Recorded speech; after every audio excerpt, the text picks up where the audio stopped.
Okay, so we're actually ready to start this. So, but first, we can't start a Nightmare Time without the Nightmare Time. Hey, Nick, before we get started, can I ask a character question? It's like a cold read. Right. What did you have in mind for Freddy? What's the deal here? Freddy is like the other creep in the office. You know, there's Ted, who's the sleaze, and then Freddy is the other sleaze. So you want like Ted Part 2? Oh, you want like Ted Part 2? Yeah, Ted Part 2. Did you have a voice in mind that I should try? Oh my gosh. Oh, no. Just whatever comes to you. All right. All right, and I'm not too loud, am I? I'm not too loud. No, you're perfect. Okay, cool. If I'm ever too loud, just do this and I'll know. We'll do that. So now we're going to play the Nightmare Time theme, but this is going to be a special version because we have replaced the visuals with submitted fan art.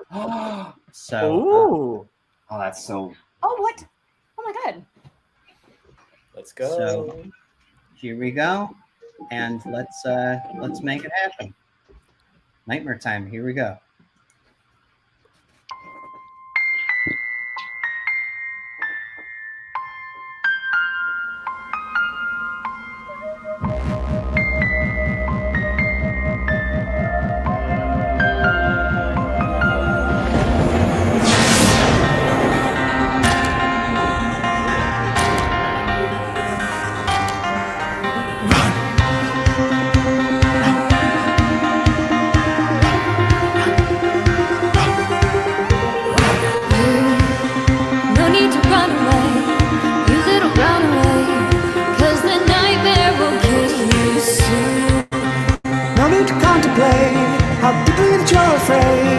Cause your life isn't waning blue. It's a matter of time, a matter of time. Don't need to look far to find it.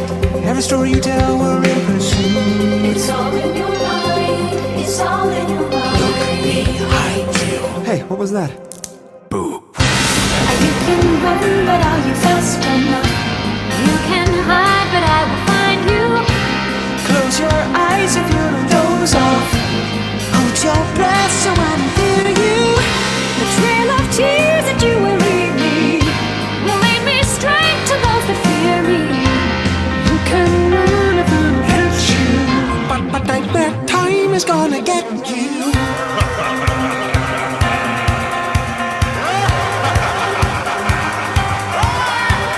Take every precaution, babe.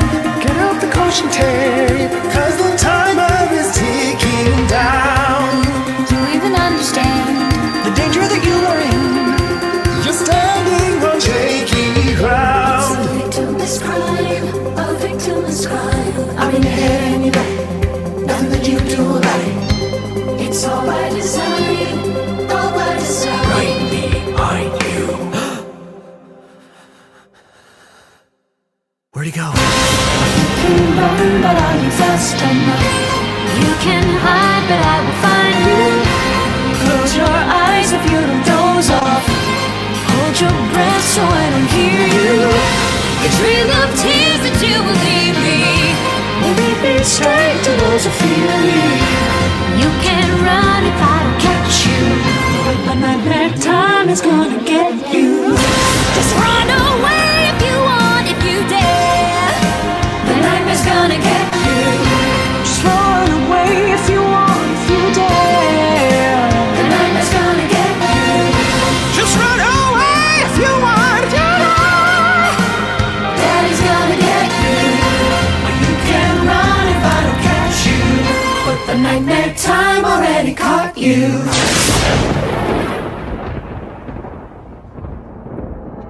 Wow. Let's Oh, go. amazing. Oh no. What? Here we go. Oh, no.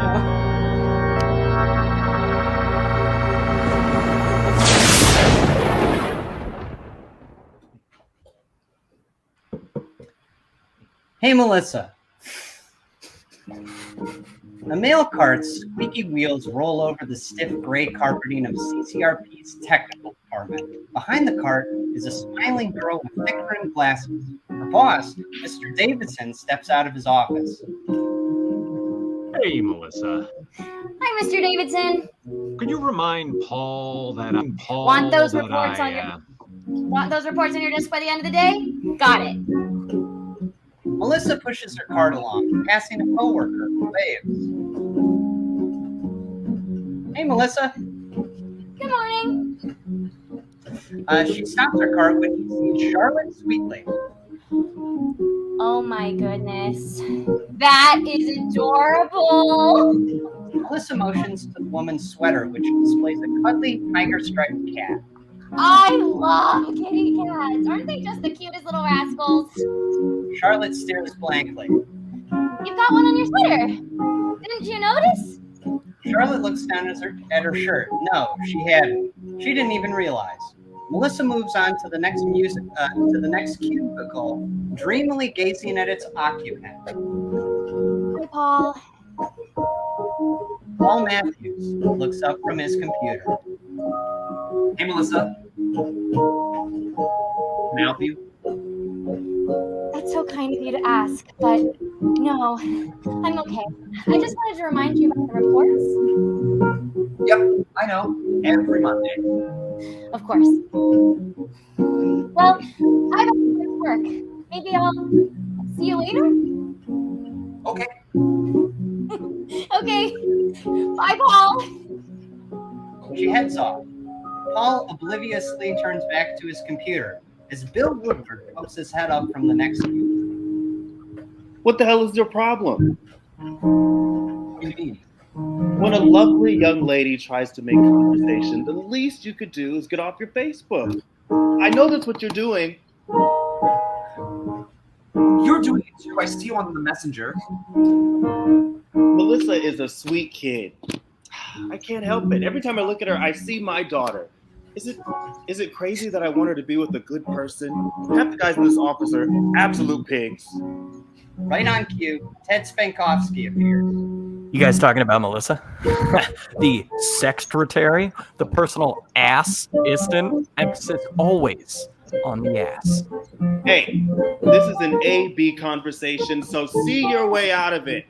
Oh, where'd you hear that one, Bill? The 5th grade? The break room. Yeah, well, kiss my D, all right? Hey, Paul, look, I've been trying to give you your space, trying not to interfere with another man's game. There's only so long that I can contain this raging sexual charisma. It is about to reach critical mass, and if you don't make a move on Melissa, I'm gonna have to. You stay away from her. Look, guys, Melissa's great. She's a wonderful coworker. I'm just not interested romantically. Why not? You're a fucking idiot, Paul. This is gonna sound silly, but she likes cats too much. You're trash, Matthews.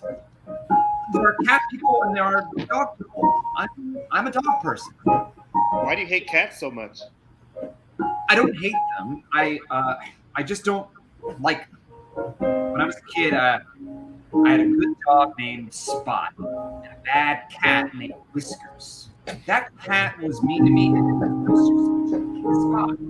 It's nothing against Melissa. We just don't mix. Well, you're a loss, fuckhead. Yeah, you fuckhead. You know what? This is not an appropriate workplace conversation. I'm putting in my earbuds. As Paul returns to his work, Ted heads after Melissa, smooths out his mustache, checks his breath. When he's caught up to her, he begins to call, Hey, Melissa. When Freddie Biggs, the office's other mustache creep, steps into his path.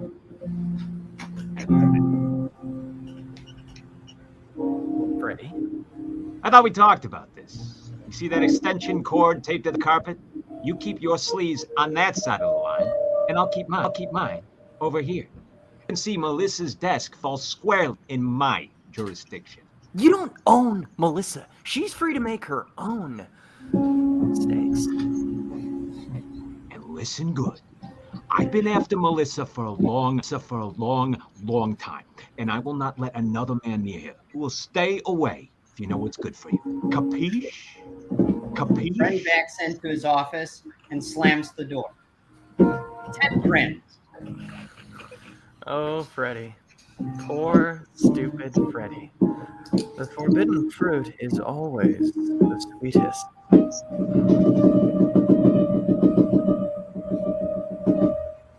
That night, Ted paces outside the elevator in the CCRP parking garage. He's waiting for Melissa, practicing a few pickup lines. Hey, Melissa. So, you want to give me a ride home? Then give me a ride at home? Ha ha! Yeah, that's a good one.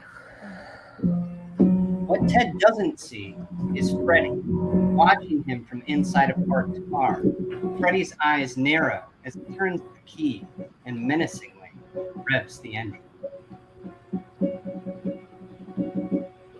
The next day, Paul sighs, gets up from his desk, and pokes inside Ted's office.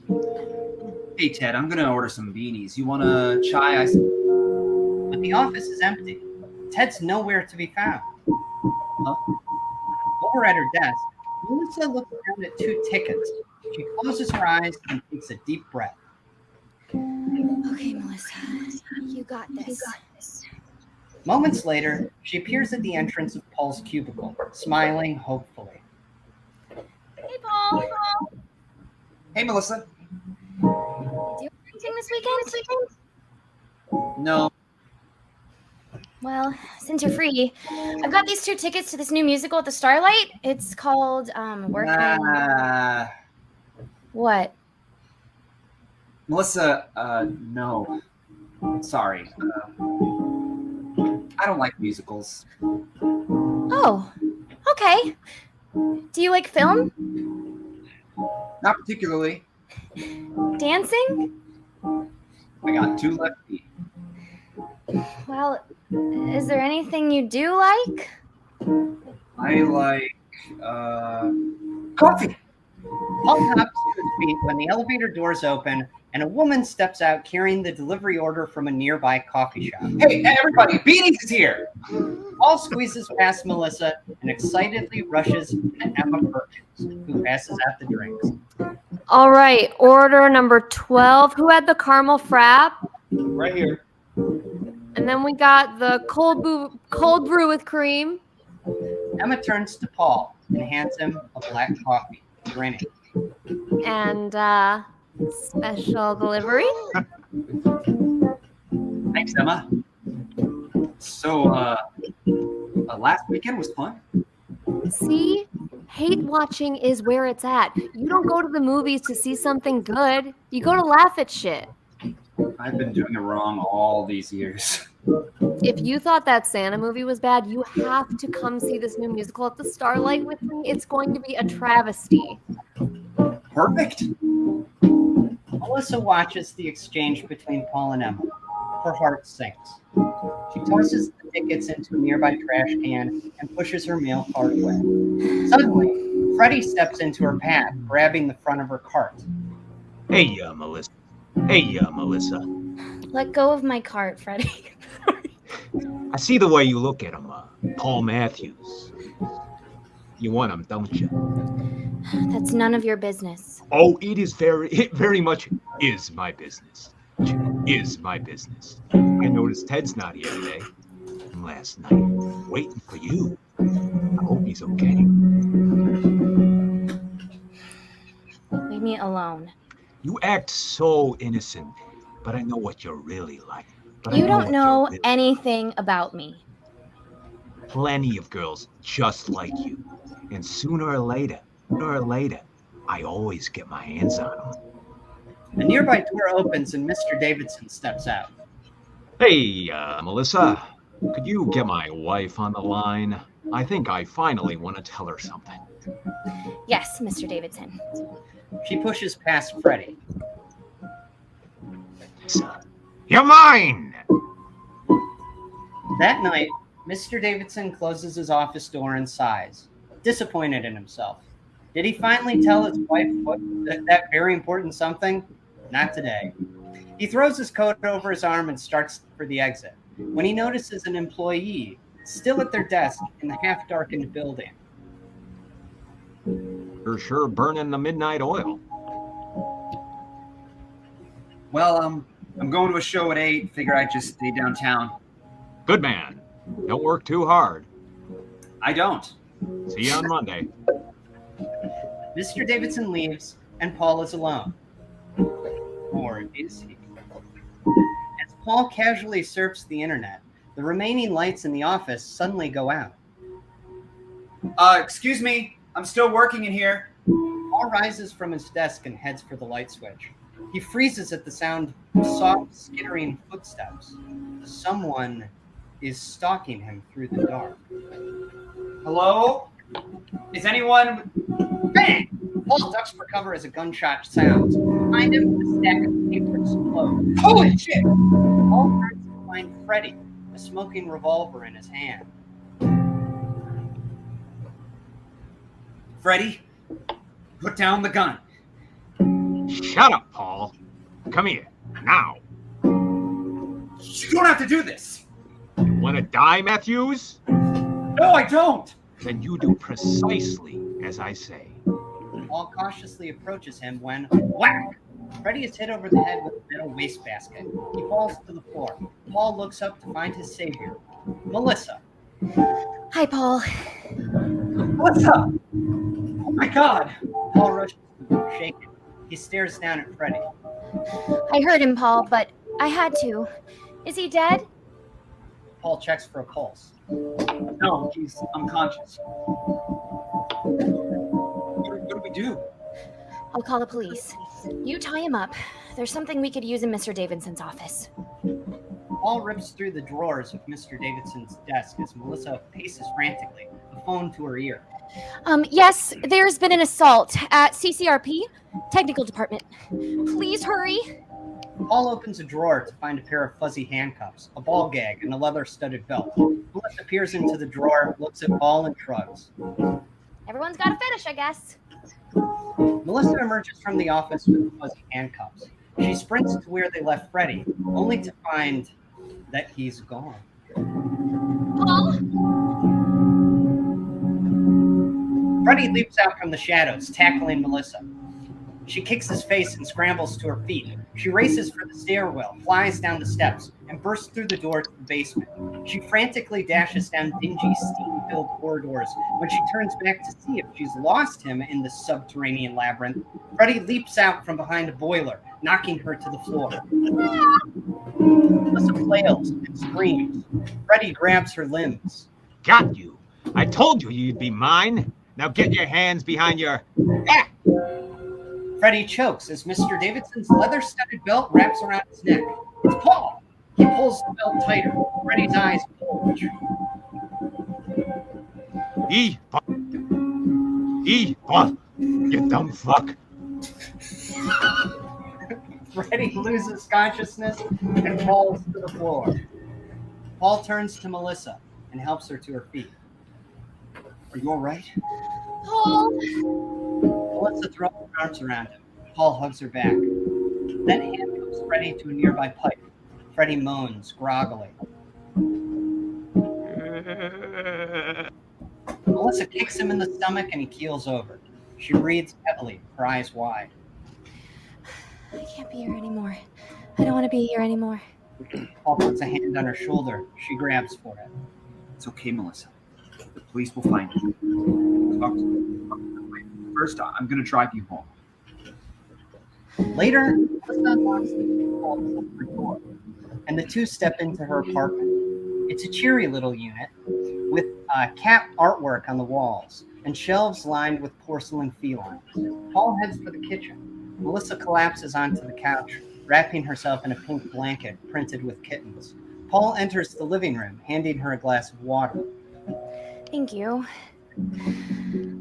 I feel so stupid. I should have known. He's always said weird stuff to me. It's not your fault. Paul's phone buzzes. He checks it. It's a call from Emma. Shouldn't you get that? He shakes his head, silencing the phone. It's fine. Right now, I just want to make sure you're okay. He takes the seat beside her. She smiles at him, blushing. Oh, you're such a good person. And I almost got you killed. No wonder you don't like me. I like you very much, Melissa. Not in the way I like you. Well, you don't really know me that well.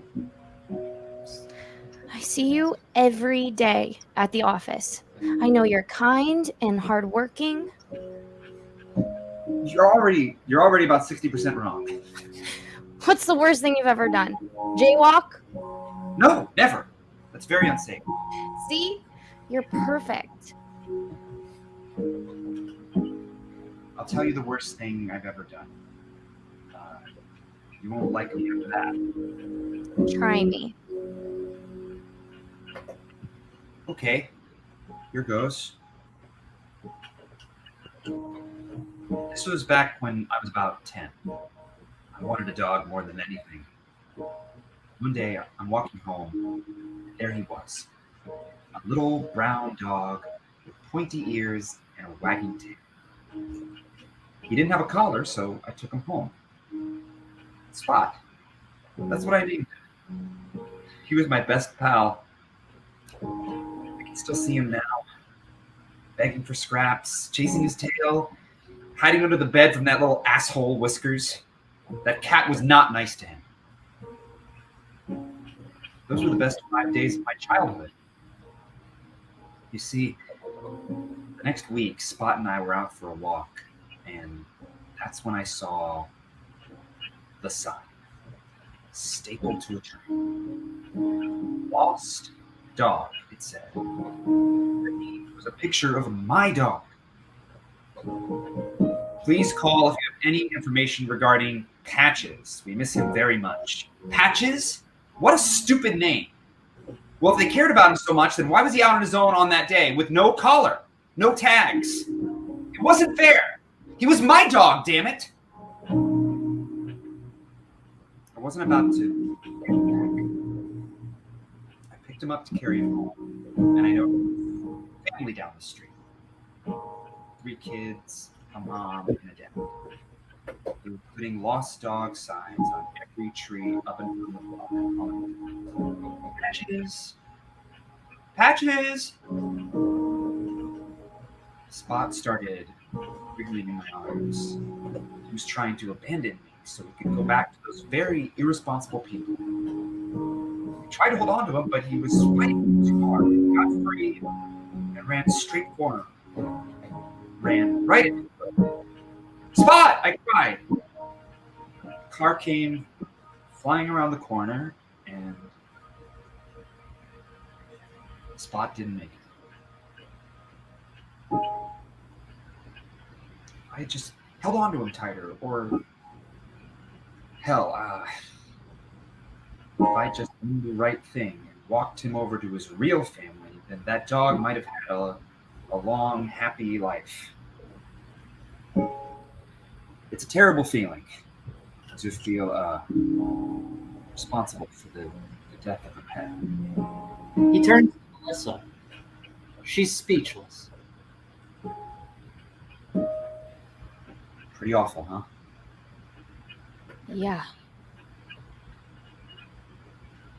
So I'm not so perfect now, am I? Don't laugh. A living creature died because of you. Yeah, I'll never forgive myself. That is disgusting. I can't believe you. Sorry, you wanted me to tell you. I had this image of you in my head, Paul, and you just fucking ruined it. Melissa bolts up from the couch and storms out of the room. Where are you going? I just can't even with you right now. I can't even. Just feed the dog. Can I trust you to do that, Paul? She stomps away, furious. Yeah. Okay.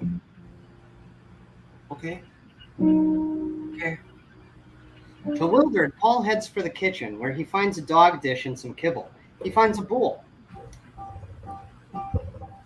Hey, doggy, I got some dinner for you.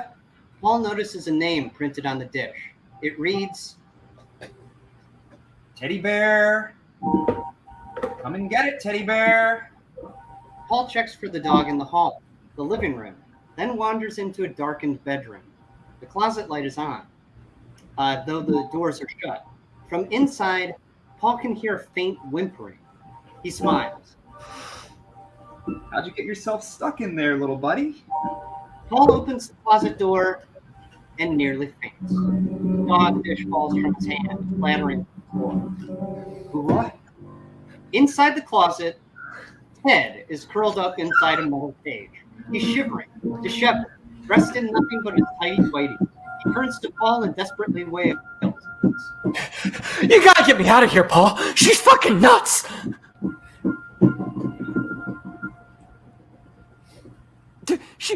She cut off my fucking fingers, Paul. Ted? She cut off my fucking fingers, Paul.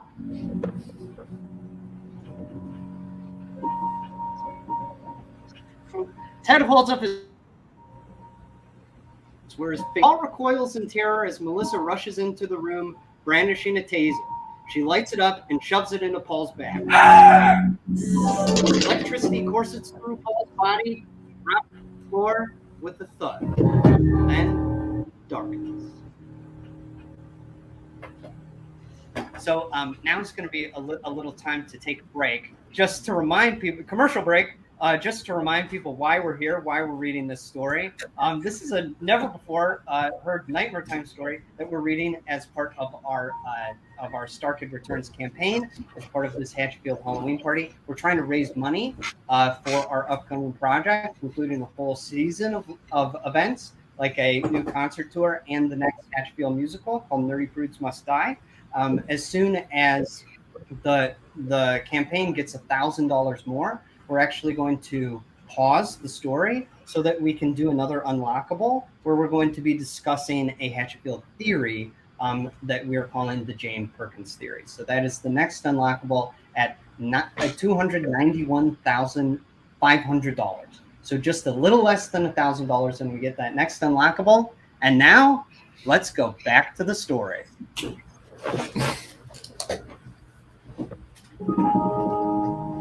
The world fades back into focus as Paul comes to. He groggily lifts his head, only to find he's been stripped down to his underwear. He's tied to a coffee table. In the corner of the room, Ted sits in his cage, shaking. Beside Paul is Melissa, stretching out a length of piano wire. Hey, Melissa, what are you doing? I thought I knew you, Paul. I really thought you were a human being, but nope. Wrong again. Now I see you for what you truly are. You've been walking around on your hind legs, trying to trick the world. But I'm onto you. I see the seam in your skin suit. I know that underneath you're nothing but a mangy, slobbering dog. Melissa starts wrapping the piano wire around Paul's fingers. Oh, what's that for? It's amazing. Sometimes your bark almost sounds like human words, but dogs can't talk. And dogs don't have fingers, do they? No, dogs have paws. They walk around on little beans, soft little puppy beans. So I'm going to remove these fingers that you stole, you naughty boy, and I'm going to give you back your beans. Melissa starts to pull the piano wire taut. Please, Melissa, don't do this! Don't bark at me! She starts pulling the wire back and forth in a sawing motion. It squeezes tight around Paul's finger, digging into his skin. Please, no! Bad dog! Bad dog! As the piano wire pinches his flesh, Paul gazes up into Melissa's eyes. There is madness there. She can't be reasoned with. He looks around for something, anything that can save him. But there's nothing. Only the cat posters on the wall, the kitten pillows on the couch, the cat clock hanging above the mantle. As his finger starts to bleed, a last idea pops into his head. It's desperate, but it's all he's got. He opens his mouth and produces a soft, pitiful. Melissa stops. She looks at Paul, confused. Her brow furrows. Paul submits, looking as cat-like as possible. If it's dogs she hates, he'll pretend to be something a bit more feline. Melissa pauses and softens. Puss? A powerful smile creeps onto her face. She giggles. How'd you get in here, kitty? Paul stares up in disbelief.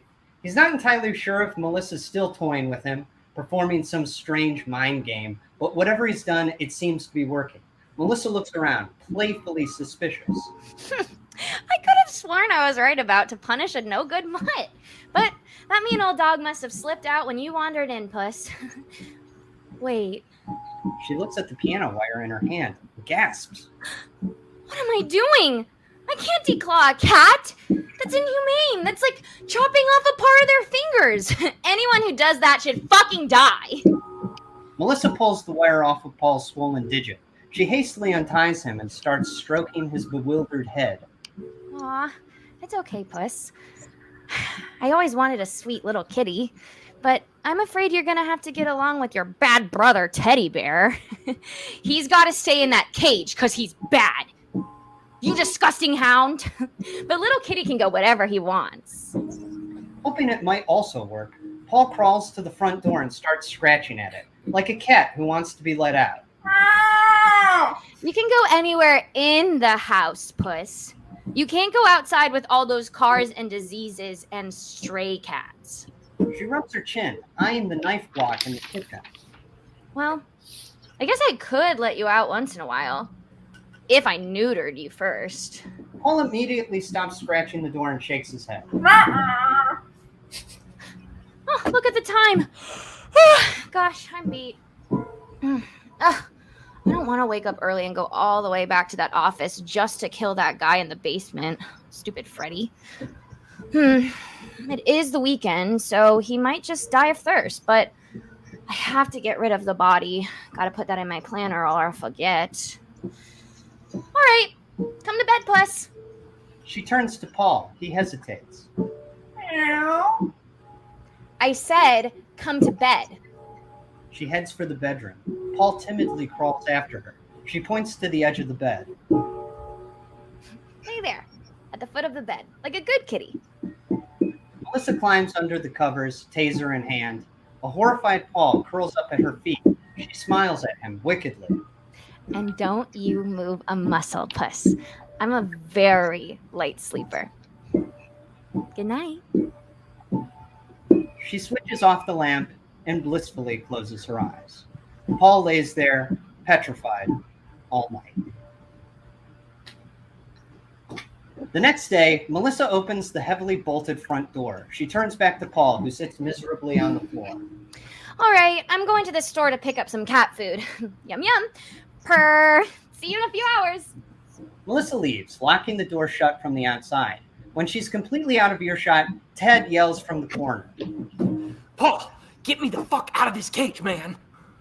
What the fuck, Ted? What the serious fuck? Paul lets Ted out. He pushes past Paul and runs to the couch.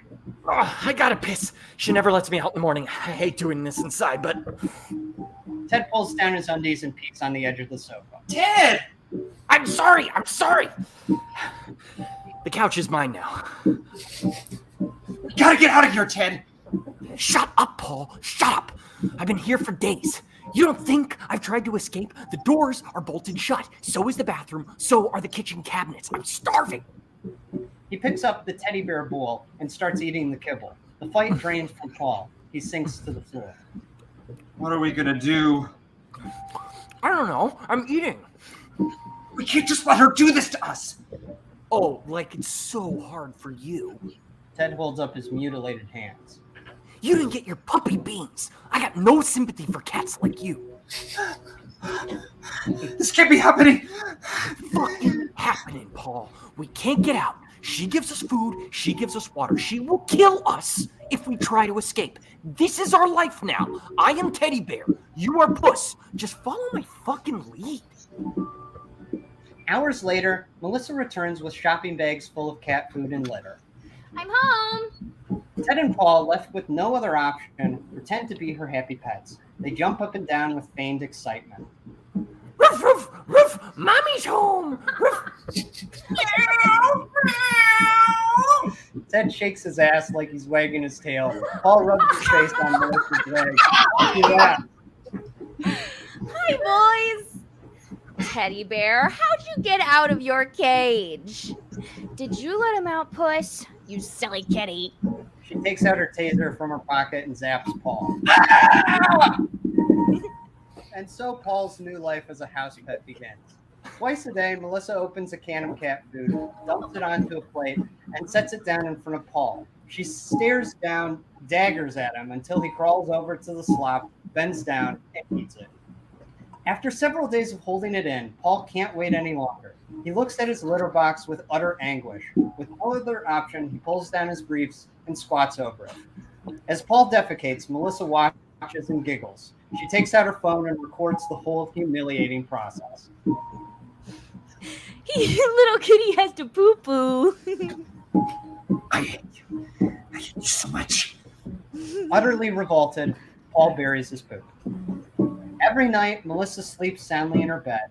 At her feet, Paul lies there, trapped, awake, and entirely miserable. 1 week into Paul's disappearance, Emma again hands out drink orders to the CCRP technical department.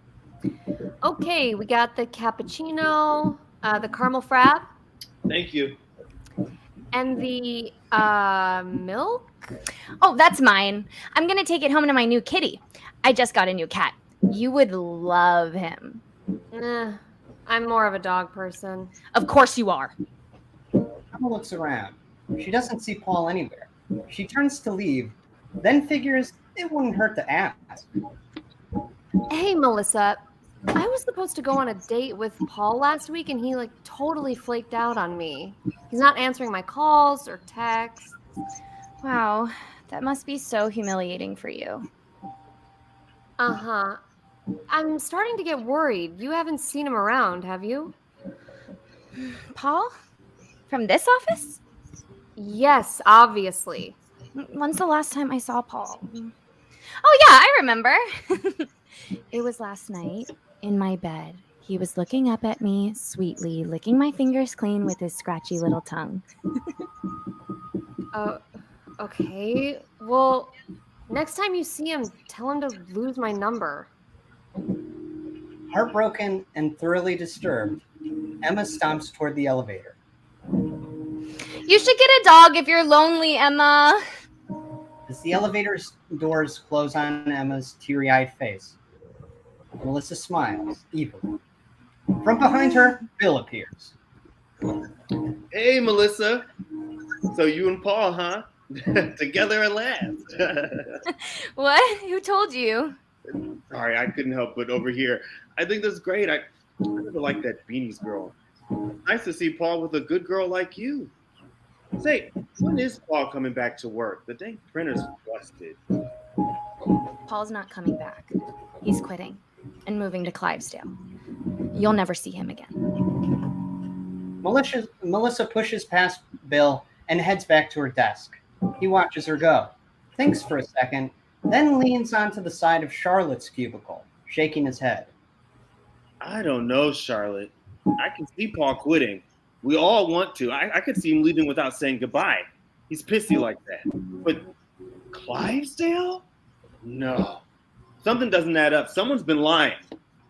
To our poor girl, Melissa. Paul, you son of a bitch. That's great. Okay, we're going to take another quick little break just to remind people that we are, remember, we're reading this as part of this live stream to raise funds for our Star Kid Returns campaign. Get on over there if you haven't done so already. You can up your pledge if you've already given, or you can pledge for the first time if you haven't done that yet. And we just added add-ons to the reward tiers. So there are things like special lapel pins and special patches and other things that were featured in other reward tiers that you can now just kind of buy a la carte. So get on over there, and if you haven't, you can up your pledge or you can give for the first time. Right now, we're trying to hit a benchmark goal of $291,500. And as soon as we do that, we're going to unlock another unlockable where we're going to be discussing Hatchetfield theory, which is what we're calling the Jane Perkins theory. So we're going to be talking a little bit about Jane Perkins, talk about who she was, how she plays into the story, and things like that. So it's something that we've never really done before, is kind of open up about the lore of everything. So as soon as Goodbye. really not that far, 290,786 right now. So so we're pretty close. So as soon as we hit that $291,500, we will pause the story and we will talk about Jane Perkins. But for right now, let's get back to the action and see what Paul and Ted are going to do in this crazy situation. Here we go. That evening, Melissa looks down at Paul and Ted, who again sit on the floor in their underwear, shivering and scared. Puss, Teddy Bear, I've got some friends coming in from out of town tonight, so I need you both to be very, very good, okay? No barking, no scratching at the door, not a peep. Can you do that for me? They look at the taser in her hand and nod helplessly. Rough. Meow. Later, Paul and Ted sit in the darkened apartment. Melissa's been out for hours. Resigned to their fate, the two miserable men sit there in silence. Their ears perk up when they hear muffled voices outside the apartment. Then, sounds of the many locks and latches coming undone. As the front door opens, Melissa's voice spills inside. And then a sweet little kitty just wandered in. Okay, girls, here they are. Teddy Bear and Puss. Melissa flips on the light, illuminating Paul and Ted. Melissa is accompanied by her visiting friends, Mina, Chrissy, and Aubrey. Paul and Ted look to them pathetically. Woof. Me, help! Women see Paul and Ted, and their mouths drop open. Oh my God. Hope stirs in Paul's heart. Thank goodness, he thinks. Melissa's finally slipped up. She's brought people, reasonable people, who can help. Melissa, they are so cute. Paul and Ted's hopes for help are dashed when the girls, all equally as maniacal as Melissa, run over, greeting them like adorable pets. They start scratching Paul's chin, rubbing Ted's belly. Hi, Teddy Bear, you naughty doggy. Hi, Puss. Aw, he's shy. Chrissy takes out her phone and starts scrolling through pictures of her own dog, which is in fact an imprisoned man. Oh my God, you have to see my dog. He bites, but we're working on it. The girls all laugh at the pics, except Aubrey, who seems distraught. What's wrong, Aubrey? She had to put her dog down last week. Mina puts a comforting hand on Aubrey's shoulder. That's rough, but we've all been there. Come on, girls. We could all use some fun. Are we going to get our drink on or what? Girls' night! Mina runs a hand through Ted's hair. God, this is a cute dog. I want to play with him tonight. You want to play with me, Teddy Bear? Ted looks to her, intrigued. Melissa slinks over to Ted. She too tussles his hair, teasing him.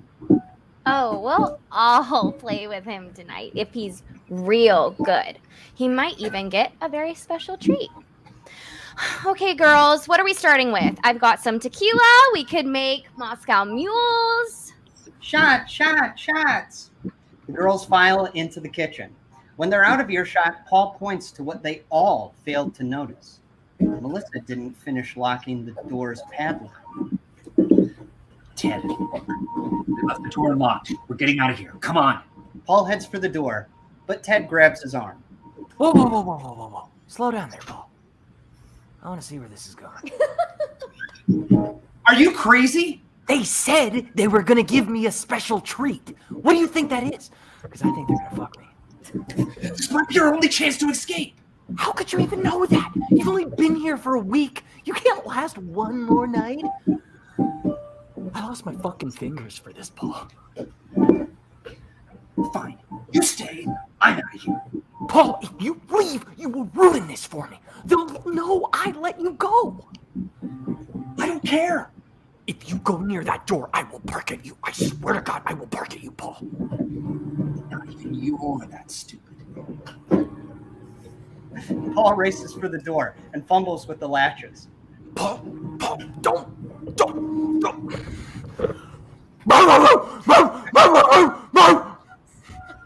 Ted's barking draws Melissa and the girls into the room. What did I say? No barking! Bad boy! As the other girls yell at Ted, Mina notices Paul. Melissa, the cat! Shit. No, Puss! It's dangerous out there! Melissa pulls out her taser. She rushes for Paul just as he undoes the final lock. He's almost free when Melissa jabs the taser into his back. No! Electricity pulses through him. Paul collapses, unconscious. Later, Paul sits in Ted's metal cage in the corner of the bedroom, defeated and weary. Melissa looks down at him sympathetically. I feel so bad about locking him in that cage. It's just for one night. It's for his own good. He could have gotten away if it weren't for Teddy Bear. They turn their attention to Ted, who sits proudly on the bed. What do you say, girls? Do you think he's earned his treat? Melissa and the girls surround Ted, mischief in their eyes. Hell yeah! Melissa runs a finger down Ted's cheek, pokes his nose. Sit, Teddy Bear. Good boy. Ted sits on the bed, happily panting. Now roll over. Show us your belly. He excitedly flops onto his back. Here's my ready and my reader. He shakes with anticipation. The girls smile at each other. Now, Teddy Bear, play dead. Huh? The girls pull out knives from behind their backs. Slash, squish. They all take turns stabbing Ted's exposed stomach. Blades fly, blood spill. Ted's eyes pull back. How is this a tree? His body goes limp. He's dead. Melissa touches his face. Oh, poor Teddy Bear. You had no choice, Melissa. He'd gone rabid. He barked at Puss. He could have killed him. We had to put him down. One day, we'll put down all the dogs. All the fucking dogs. What's the motto, girls? Cats rule, Dogs rule. Ding dong. They freeze when the doorbell rings. Mina runs over and looks through the peephole. Melissa, there's another fucking dog at your door. The girls quickly wrap Ted's corpse in bed sheets. They hastily wipe blood from their hands and faces. Melissa turns to Paul. Not a sound, Puss. You don't want to get another dog killed, do you? Melissa rushes over to the door, and Paul inspects the locking mechanism on the cage. Unlike Ted, Paul still has his fingers. He reaches them out of the metal grating and starts fidgeting with the lock. Melissa opens the front door to find Bill. Hey, Melissa. Hello, Mr. Woodward. You can call me Bill. Can I come in? Melissa looks back at the other girls hiding Ted's body. I don't know if that'd be appropriate to receive a gentleman caller so late in the evening. Oh, it's nothing like that. I think of this as more of a daddy-daughter visit. I'm like your daddy. Come on in. Melissa opens the door and Bill happily walks inside. He sees the other girls who each wave one hand and hide their knives with the other. Hi. Oh, you having a little slumber party in here? That's great. Alice used to have all her girlfriends over. Speaking of which, I'm very supportive of all lifestyles. There was a rainbow bumper sticker on the back of my car. I might be an old dog, but I'm a pretty cool dad. Chrissy clenches the knife behind her back and grits her teeth. You are an old dog, aren't you? It was very naughty of him to interrupt our girls' night, wasn't it, Melissa? I'll only be a few minutes. Melissa, I know you've been having some romantic problems with Paul.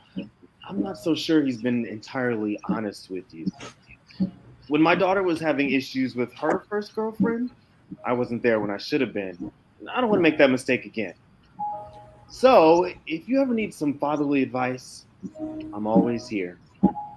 Well, I'll let you get back to what you were doing. Melissa meekly smiles, and Bill turns for the door.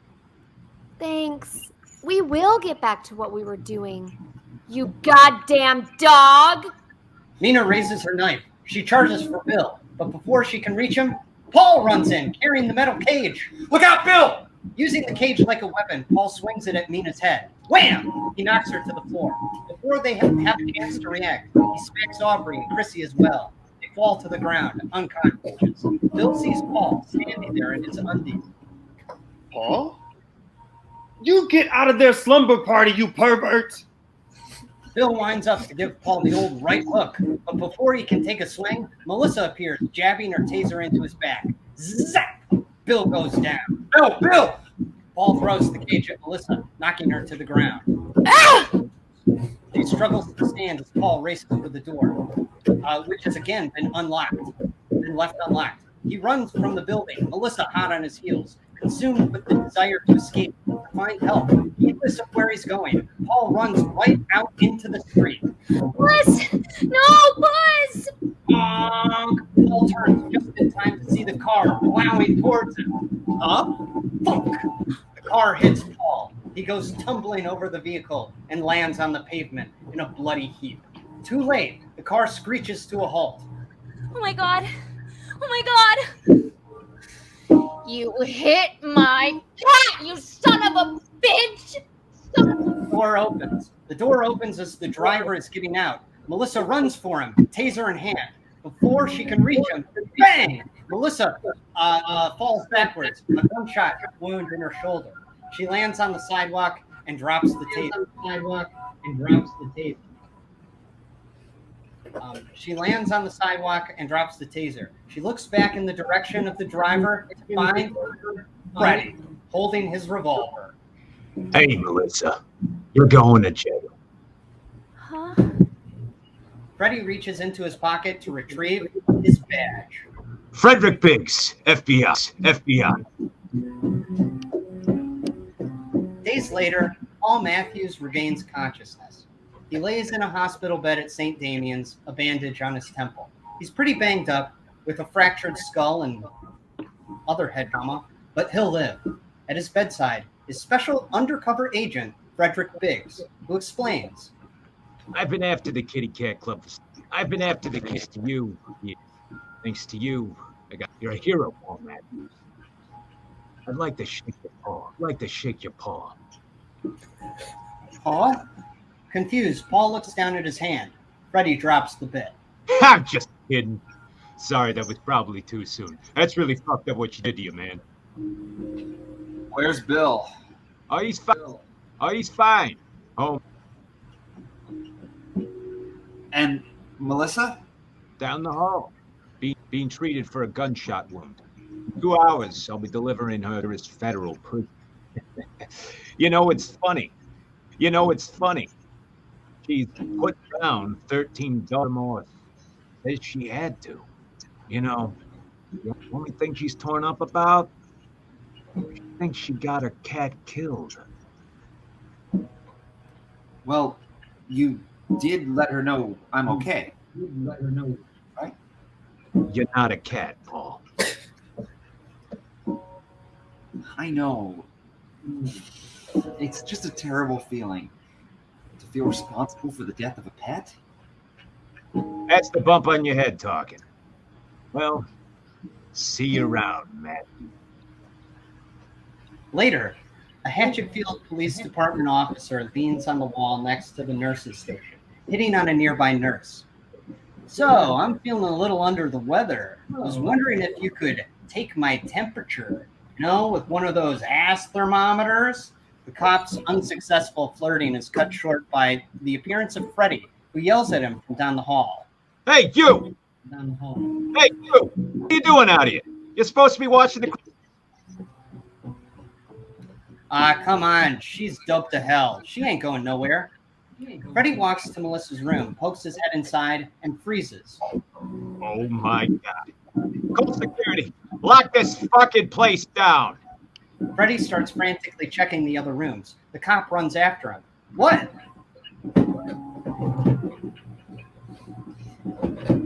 She's escaped. Later, Melissa wakes up in an unfamiliar bed. Hall's bed. In his apartment. She looks to find him, kneeling by her side. Hey, Melissa. Huh? It's okay. You're safe. My apartment is the last place they look. Melissa, I've had a lot of time to think about what you did to me. You locked me in your house. You called me by a different name. You got me hit by a car. Does that make you a monster? Maybe it is the bump on my head talking, or maybe I'm seeing things clearly for the very first time. You were just trying to take care of me. So now I'm going to take care of you. He takes her hand, gazes into her eyes. I'm going to go to work every day and pretend to be a human. Then I'll come home to you, Mommy. I may not have been a good man, but God damn it, Melissa, let me be a good cat.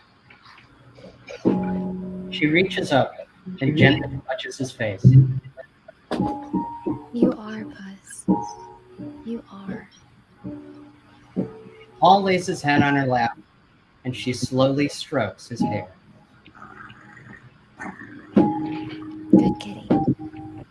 Good kitty. Jesus.